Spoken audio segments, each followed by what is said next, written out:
ఒకప్పుడు మన భారతదేశం యొక్క ఎడ్యుకేషన్ సిస్టమ్ ఎంతో గొప్పది. మన దగ్గర ఉన్న పురాణాలు, గ్రంథాలు, శాస్త్రాలు, తాళపత్రాలు, ఎన్నో గొప్ప జ్ఞాన సంపద ఉన్న దేశం మన దేశం. లోకంలో ఏ తెలియని ప్రశ్నకైనా భగవద్గీతలో సమాధానం ఉంటుంది అని అనుకుంటాం.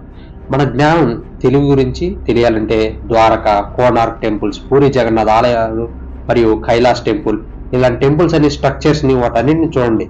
మన జ్ఞాన సంపద ఎలాంటిదో, మన దగ్గర ఉన్న అడ్వాన్స్డ్ టెక్నాలజీ ఎలాంటిదో తెలుస్తుంది. ఆ తర్వాత బ్రిటిష్ వాళ్ళు 100కు పైగా ఏళ్లలో మనల్ని పాలించి మన ఎడ్యుకేషన్ సిస్టమ్ ని నాశనం చేసి వాళ్ళు వాళ్ళ ఎడ్యుకేషన్ సిస్టమ్ ని మనకు పరిచయం చేశారు. అలాగే ఎన్నో మార్పులు చేర్పులు వస్తూ ఉన్నాయి. అలా మన ఆంధ్రప్రదేశ్లో కొత్తగా ప్రవేశపెట్టిన 3 ఎడ్యుకేషన్ పాలసీస్ గురించి నా ఒపీనియన్ ఏంటి, ఆ పాలసీస్ మంచివేనా, మన ఎడ్యుకేషన్ సిస్టమ్ ని ఎలా ప్రభావితం చేస్తుంది అని తెలుసుకుందాం. సో ఇంకెందుకు లేట్, డైరెక్ట్ గా వీడియోలోకి వెళ్ళిపోదాం. Hi, hello and welcome to Krishna ఫ్యాక్టమ్.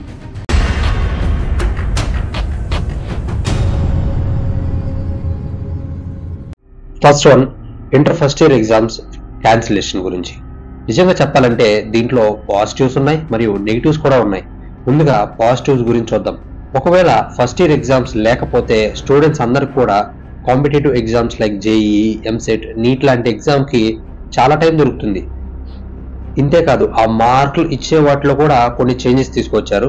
Direct గా సెకండ్ ఇయర్ లో పెట్టే ఎగ్జామ్స్ లో నుంచి అంటే స్ప్లిట్ చేసి థియరిటికల్ మరియు ప్రాజెక్ట్ వర్క్స్ కి మార్క్స్ అలాట్ చేశారు.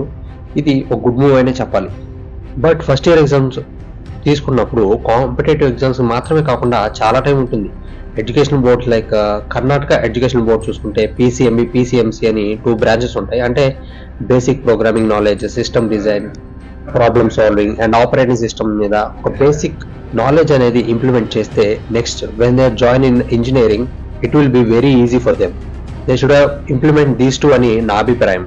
అండ్ దీని గురించి నెగిటివ్ చెప్పాలంటే ఒకవేళ ఫస్ట్ ఇయర్ అన్ని ఇంటర్నల్ మార్క్స్ అన్నిటిని కూడా మార్క్ షీట్ లో మెన్షన్ చేయాల్సిన పరిస్థితే వస్తే this is a wrong one. Because many private institutions government కి మార్క్స్ సబ్మిట్ చేసేటప్పుడు ఆల్టర్ చేసే ఛాన్స్ ఉంది, irrespective of their original marks అన్నమాట, which is for their own benefits. Second one వచ్చేసి 10th class pass marks threshold deduct చేయడం. AP 10th board కొత్తగా ఒక మార్పు తీసుకొచ్చింది. అది ఏమిటంటే పాస్ మార్క్స్ ని 10 మార్క్స్ కి డిడక్ట్ చేసింది. ఇది వరకు 35 ఉండేది, కానీ 10 మార్క్స్ కుదించింది.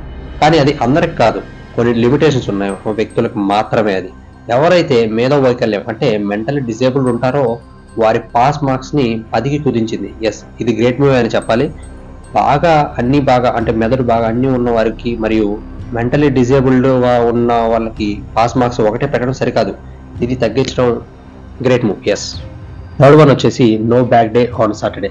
ఈ స్కీమ్ ఇప్పటికే చాలా స్కూల్స్ లో ఉంది, కానీ దీన్ని గవర్నమెంట్ ఇంప్లిమెంట్ చేయడం వల్ల అన్ని స్కూల్స్ దీన్ని తప్పకుండా పాటించాలి. ఈ సాటర్డే మాత్రం quiz competition, SA ratings and many extracurricular activities పెట్టడం వల్ల పిల్లల్లో కాగ్నిటివ్ స్కిల్స్ పెరుగుతాయి. కానీ ఈ పాలసీ చాలా స్ట్రిక్ట్ గా ఇంప్లిమెంట్ చేయాల్సి ఉంది, లేకపోతే చాలా ప్రైవేట్ ఆర్గనైజేషన్స్ వీటిని స్ట్రిక్ట్ గా ఫాలో అవ్వకుండా చేస్తారు for they own benefit regarding education standards.